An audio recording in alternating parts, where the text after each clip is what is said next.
Hey guys, what's up? It's Biscuit Boo Horror Reviews. I'm here with a Blu-ray DVD collection, and vinyl collection update. Um, don't got too much for this one, just a few DVDs, a couple Blu-ray DVD, two Blu-rays, and a couple of vinyl albums. So let's just dive right into it. Got a few Blu-rays fairly cheap. First one I got is kind of required viewing if you're a horror fan. Um, it is Creature from the Black Lagoon with the black and not the black and white, but the glow in the dark slipcover. Which the slipcover is cool. I like it. It's fine. Kind of like the original artwork more. The thing that pisses me off about this Blu-ray is that it says right here on the front includes both 2D and 3D versions. Guess what? It doesn't. Well, it does if you own a now obsolete 3D Blu-ray player with the 3D TV, which is also obsolete. So, for some reason, with this Blu-ray, I know this Blu-ray was released in, like, right when the hype for 3D TVs and 3D Blu-rays was high, but you couldn't include the classic, you know, fucking red and blue 3D version. You couldn't include that with this at all. You couldn't, because there's definitely space on the disc for it. So this really isn't the 3D version, because nobody has the 3D Blu-ray player or the 3D TVs anymore. They don't even make them anymore. Last I checked, they don't. So it's kind of useless, but Creature from the Black Lagoon is a classic monster movie. One of my favorite Universal monster movies. Really, for me, when it comes to the Universal monsters, The Creature and The Mummy are like my two favorites, because they're, well, mostly The Creature. I think The Creature is the most underrated, but The Mummy I think is really great because he's very simplistic, but it works for what it is. Despite both films being kind of really horribly racist. These movies are still classics, in my opinion. And yeah, Gilman, classic fucking horror film. Next, we got The Color Out of Space. Richard Stanley's The Color Out of Space, starring Nick Cage. So yeah. I saw this one last year, really liked it. I rewatched like half of it recently, and enjoyed the half I watched before I was interrupted. Haven't gotten back to it since, but from what I remember, this made it onto my best of the year list. This was one that I gave some decent praise to. It's like Annihilation, but with some comedic elements and with worse visual effects. Like, the visual effects in this film are really rough, which sucks because I want to give this film like so much praise and love, but like, this isn't anything absolutely mind-blowing. I will say this is probably one of the best Lovecraft adaptations out there, but you know, it's kind of hard to pick a best adaptation because there's so many, and there's so many that are like good films, but they aren't accurate to the original source material, and then there are ones that are accurate to the source material, but they're not good films. This one is decently accurate to the source material. You know, it's got the meteorite and everything, but it's got Tommy Chong in it randomly, out of nowhere, which I think is really weird. I love it. I love that Tommy Chong is in this as just like a random kind of vagrant stoner who lives in the woods. I love that shit. But it was just really weird because like, he's not in any of the promotional material, and you would think like I was already hyped for this because it's a Lovecraft adaptation by Richard Stanley. Richard Stanley's a very good director. He's a very smart dude. With Nicolas Cage, like, that's already, my hype was pretty high. But you didn't put the fact that fucking Chong is in this. If you would have said, hey, and featuring Tommy Chong, I would have been, like, immediately floored with the hype.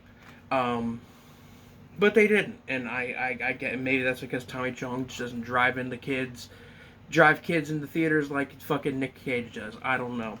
Speaking of Nick Cage, you guys see Willy's Wonderland? That shit was fucking wild.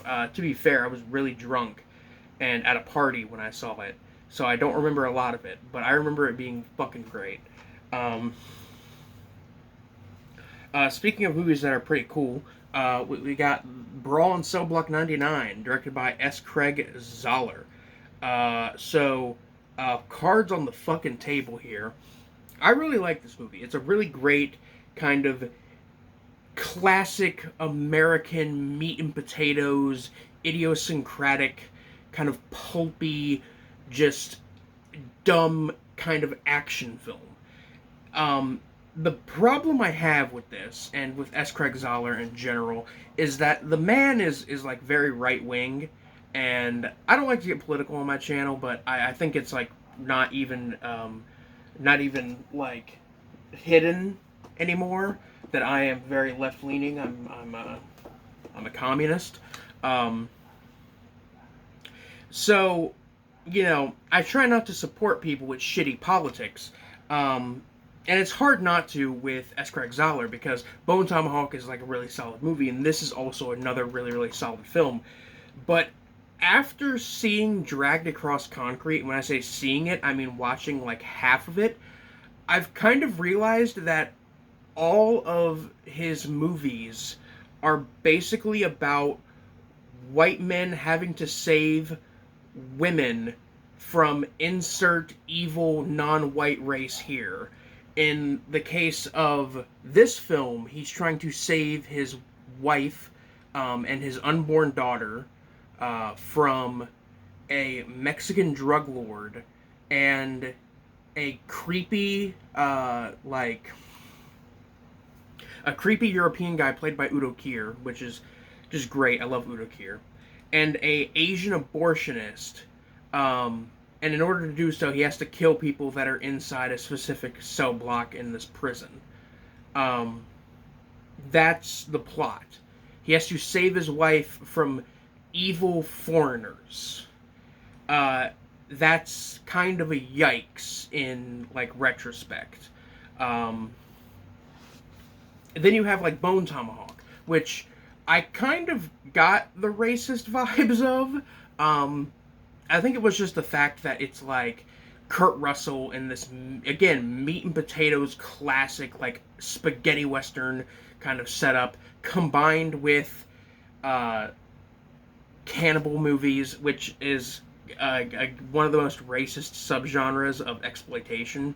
Like, I love cannibal films. Cannibal Holocaust is one of my favorite movies. But I can't sit here and say that it's not a horribly racist film. And Bone Tomahawk is a bunch of white guys group up to save a bunch of white women from evil cannibal Native Americans. Like, that's a bit of a yikes, in my opinion. Like, I kind of just went with it when the first few times I saw it because I was like, hey, this is kind of a cool splattery movie. And yeah, it might kind of have some racist vibes going on, but I mean, that's just spaghetti westerns. Spaghetti westerns often had characters who were natives be the bad guys. Like, that's just westerns in general. And that's just the cannibal genre in general. But the more I watched it, and upon more rewatches, and after watching this and like half of Dragged Across Concrete, I was like, okay, this man has some serious problems that he needs to work out with therapy instead of movies. And I kind of regret buying like his movies, but like this was $3, and I'm not gonna say no to some really pulpy, violent film for $3, no matter how shitty the director is. At least he's not Lucifer Valentine, is what I keep telling myself anytime I do something like this. At least he's not Lucifer Valentine. On to the albums I bought. Found this one for super cheap, like $10. Can't even say no to this for $10. It is the Jimi Hendrix Experience. Are You Experienced? Classic album. Hendrix is an amazing artist. An artist I don't listen to too often, which is kind of a shame because because I bought this album because it was like $10, and I was like, oh yeah, Hendrix classic. I'll listen to this a couple times and probably never listen to it again. And then I listened to it and I was like, man, there's tracks on here that I didn't even know, like, as Hendrix songs. Like, I'd never really even heard them before. And that's when I realized that, like, yeah, the classic Hendrix stuff was mainly his greatest hits that I was listening to. It wasn't stuff like Manic Depression or Lover Confusion or The Winds Cry Mary or The Third Stone from the Sun. It wasn't stuff like that. It was Foxy Lady and All Along the Watchtower, and Purple Haze and Hey Joe. Not that those songs are bad, but those songs are, very, very, very commonly played. But yeah, I kind of realized after listening to this album, listening to Hendrix for the first time in like almost 10 years, I'm like, oh, I love Hendrix. What am I doing with my life? Why did I take like a 10-year break from listening to Hendrix? And that's probably because I only listen to like the same 6 songs over and over again. But this is a great album, classic album. Found this for $10. Can't say no to that. And next we have my absolute favorite death metal album, Spiritual Healing by Death. I already own the CD of this. I've owned this digitally for years. I finally have it on vinyl, and that's what I'm happy about. This is my favorite Death album. I think it's their most underappreciated album. And this was like right in their career when they started to switch from being about violence and gore and being just writing songs that were basically death scenes from horror movies, and switched to writing about things that were actually interesting. With this album, they talk about, stuff like execution and the death penalty and abortion and altering the future. And Spiritual Healing, they're talking about evangelical Christianity, genetic reconstruction. They're talking about, I actually don't even really know what genetic reconstruction is about. Living Monstrosity is about, drug use, and, children being born addicted to drugs because the mother used them while they were pregnant.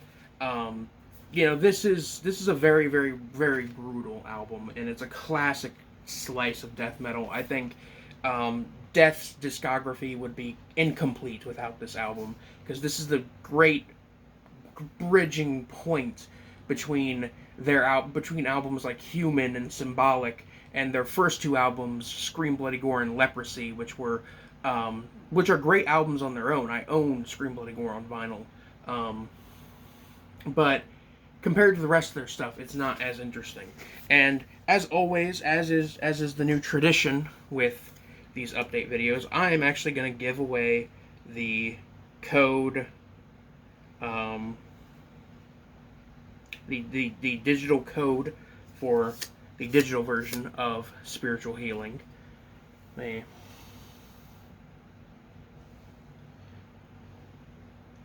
that visible? Yeah, I think that's probably good. And that's it. It's gone forever now. Woo! I'm going to have fun picking that up later. But that's it for this Blu-ray, DVD, vinyl collection update. Went on a bit of a rant there in the middle. But you know what? I kind of like when I go on little miniature rants in my videos. It kind of, makes it a bit more personal, I think. Either way, that's it for now, guys. This is Biscuit Bill Horror Reviews, signing off. Peace.